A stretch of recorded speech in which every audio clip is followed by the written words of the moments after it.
Hello friends, আমি প্রিয়াঙ্কা। শীত তো একদম শেষ, ফেব্রুয়ারি মাস পড়ে গেছে। শীতের শেষটুকু ঠান্ডা আমেজটাকে অনুভব করার জন্য একদিনের ট্যুরে আমরা বেরিয়ে পড়েছি আজকে একটা নতুন গন্তব্যতে। সারাদিনের ট্যুর, আবার সন্ধ্যেবেলা বাড়ি চলে যাব। আজকে আমরা এসেছি জয়নগর মজিলপুরের নিমপিটে রামকৃষ্ণ মিশন আশ্রমে।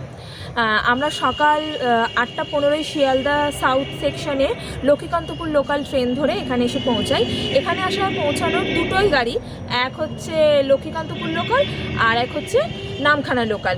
তো আমি বলবো নামখানাটায় না আসতে, কারণ প্রচুর ভিড় হয়। তো আমরা তো মিশন ঘুরে নিয়েছি, পাশেই গলির ভেতরে মেয়েদের যে সারদা মিশনটা আছে সেটিও ঘুরে নিয়েছি।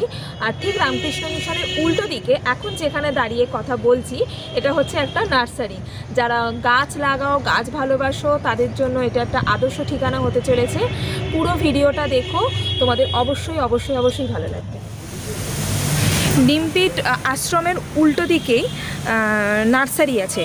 আর নার্সারিটা যেতে গেলে যে রাস্তাটা দিয়ে যেতে হবে, সে রাস্তাটা একটা ইনস্টিটিউটের ভেতরে, বিবেকানন্দ বায়োটেকনোলজি ইনস্টিটিউট, সেইটার ভেতর থেকে রাস্তা আছে। আর সেই রাস্তা দিয়ে গেলেই সামনে নার্সারি আছে।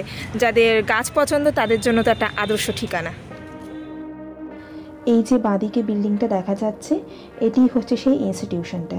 আর এই রাস্তাটা ধরে সোজা গিয়ে ডান হাতে গেলেই নার্সারিটি পাওয়া যাবে। নার্সারিতে জানো প্রচুর গাছ আছে, মানে ফলেরও যেমন ভ্যারাইটি, ফুলেরও দেখো কত রকমের। এখানে লেবু, আমলকি, আম, জাম, বড় গাছের সম্ভারটা এখানে বেশি।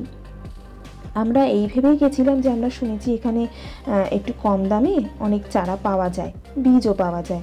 তো আমরা নেবো ভেবেছিলাম, কিন্তু যেই আমরা নার্সারিতে ঢুকলাম আমরা কারোর দেখা পেলাম না, জানো। কারোর সাথে একটু কথা বলবো, দামগুলো একটু যে জানবো, কোন সময় কি দেওয়া হয়, কিচ্ছু পাইনি। শুধু আমরা দেখে চলে এলাম।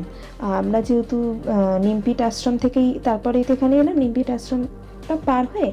তো এই আশ্রমটাও এত সুন্দর ফুলের গাছ দিয়ে সাজানো, তোমরা কিন্তু অবশ্যই একবার এসো। নিমপিট আশ্রমটাও ঘোরা হয়ে যাবে আর এই নার্সারিটাও ঘোরা হয়ে যাবে। এখানে প্রচুর অ্যাডেনিয়ামও আছে, বনসাইও আছে। দেখো, তোমাদের খুব ভালো লাগবে ভিডিওটা। বড় গাছ অনেক বেশি। দেখো ডান দিকে পুকুর, পুকুরের পাড়ে এরকম লাইন দিয়ে সব গাছ বসানো আছে, দেখতে ভালোই লাগছে। দেখো কি সুন্দর পুকুরের পাড় দিয়ে বড় বড় গাছগুলো রেখেছি, তার আগে অ্যাডেনিয়ামগুলো রেখেছি। ও না, অ্যাডেনিয়াম তো নয়, এগুলো হচ্ছে সব বড় গাছগুলো বনসাই করা আছে, বট, অশ্বত্থ। আর তার সামনে ফুলের গাছ রাখা। অনেক বড় জায়গা নিয়ে পুরো নার্সারিটা তৈরি করা। কিন্তু দুঃখের বিষয়, আমরা কারোর সাথে কথাও বলতে পারলাম না, দেখাও করতে পারলাম না।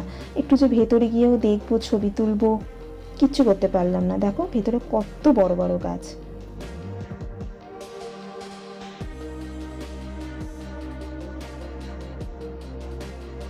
ফুলের গাছগুলো কি ভালো লাগছে না?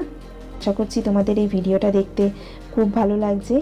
কেমন লাগলো ভিডিওটা অবশ্যই কিন্তু আমাকে কমেন্ট করে জানিও।